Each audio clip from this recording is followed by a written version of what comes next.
Isn't it ironic? You and I being here in church. How does it feel being in the same room as Judas? Are you comfortable worshipping here with me? Do you think that you might go home feeling dirty?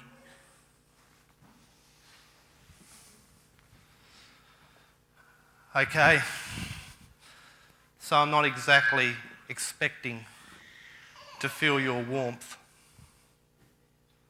but I want you to at least try and understand why I did what I did. Sure, I betrayed him. I gladly took those 30 pieces of silver. But I did it for a reason. I wanted to push him into action. I wanted to spur him on to become the political Messiah, not the prophet that he wanted to be. I had to force him to become the Messiah. I had to. That's why I did what I did. You see, I thought that God wouldn't let his son die. I thought that the moment that the authorities touched him, that 10,000 angels would come rushing down from heaven to save him. That all of his disciples would suddenly come out of hiding. That the Jewish people would finally rally behind him. Well, that's what I thought. It didn't exactly go the way that I thought it would. It all started the way I planned it. There he was, praying in the Garden of Gethsemane. When I came in with the authorities and I saw him, I eased back and I went forward and I kissed him on his cheek as a sign. And immediately this strange feeling came over me. And I knew something was wrong. You see, his skin was all hot and clammy. He seemed really nervous and sweaty. I'd never seen him that way before. In every other crisis I'd ever seen Jesus encounter, he was always the one that had the utmost composure. He was the one that was always in control. Then I stood back and I waited for God's miracle to happen. But nothing happened. Jesus just stood there and he let them arrest him and take him away without lifting a finger. There were no angels, no struggle, no fighting.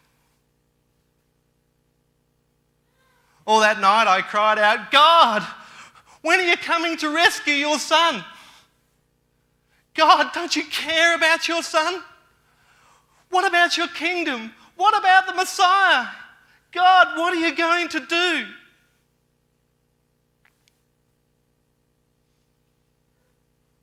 I hadn't meant for them to harm him the way that they did.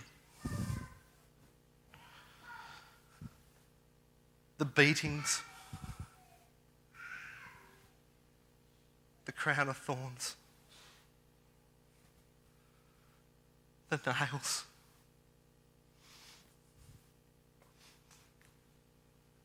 the cross. You have to believe me. I thought that God was coming to rescue him. But he didn't come. He didn't come.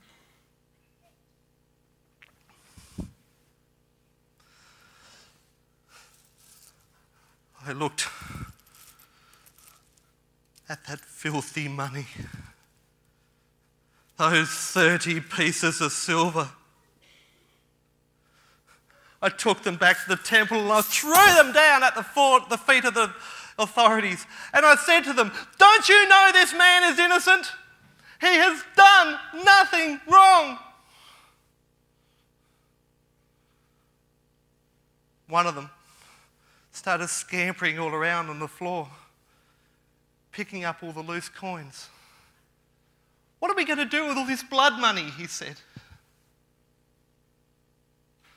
Blood money. On my hands. Can you imagine it? Blood money. One of his disciples. I'm telling you, he was innocent.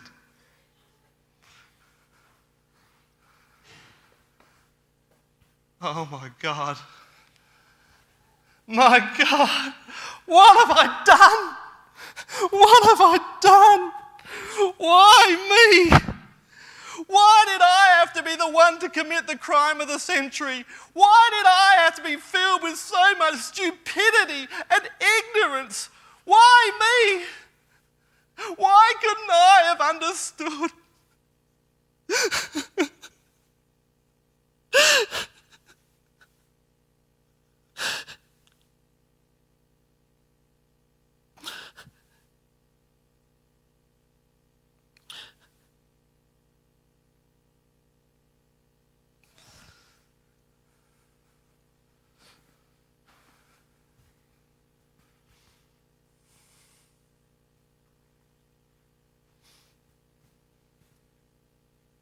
Yes, I am Judas Iscariot. I betrayed the Lord, my Lord, for 30 pieces of silver. But how many among you have betrayed him for less? Much less. Unlike Peter, I never returned to my Lord to receive his mercy and his forgiveness. I missed my chance to receive his grace and his love. But you have a chance. Every one of you, you're all betrayers and potential Judases. But you've got a chance.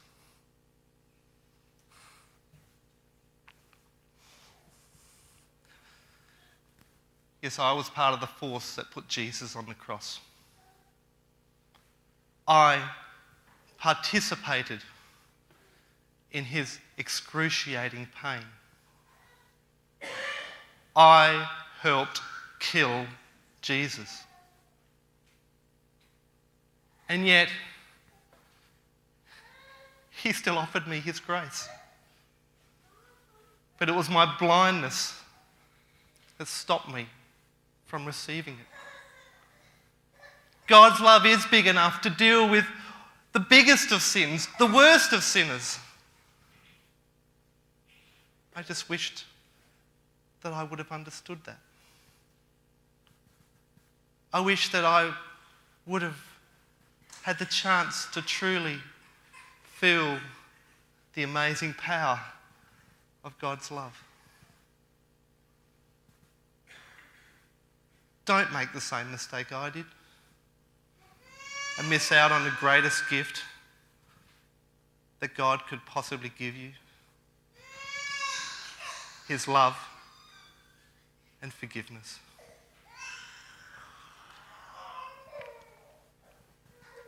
Remember me. Just don't be me.